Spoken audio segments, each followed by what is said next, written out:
అందరికీ నమస్తే అండి. ఈరోజు అంతర్జాతీయ మహిళా దినోత్సవం సందర్భంగా మహిళలందరికీ నా అభినందనలు, శుభాకాంక్షలు తెలియజేసుకుంటున్నాను. మహిళ స్త్రీ లేనిదే జగత్తు లేదు అంటారు. ఒక స్త్రీ అనేది తన పాత్ర ఒక అమ్మగా, ఒక అక్కగా, ఒక చెల్లిగా, ఒక ఉద్యోగిగా, ఒక పారిశ్రామికవేత్తగా ఎన్నో రోల్స్ తను ప్లే చేస్తూ ఈ సమాజానికి, కుటుంబానికి అండగా ఉంటూ ఆర్థిక శక్తిగా కూడా ఇవాళ ఎదుగుతున్నారు.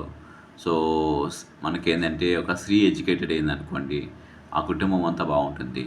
ఒక స్త్రీ ఎంపవర్‌మెంట్ చేశారనుకోండి, సమాజం బావుంటుంది, దేశం బావుంటుంది. సో, ఇలా మహిళలకి మనము ఉద్యోగ అవకాశాలు గానివ్వండి, వ్యాపార అవకాశాలు గానివ్వండి, వాళ్ళకి సమున్నతమైన స్థానాన్ని ఇచ్చి వాళ్ళని ముందుకు నడిపించామనుకోండి, ఒక స్త్రీ ఒక ఆర్థిక శక్తిగా ఉంటుంది. తను దేశానికి, కుటుంబానికి, సమాజానికి ఎంతగో ఉపయోగపడుతుంది. సో, మనం ఏందంటే స్త్రీని ప్రోత్సహించాలి, సపోర్ట్ చేయాలి. స్త్రీకి ఒక మంచి సమర్థమైన స్థానాన్ని కల్పించాలి. Thank you very much.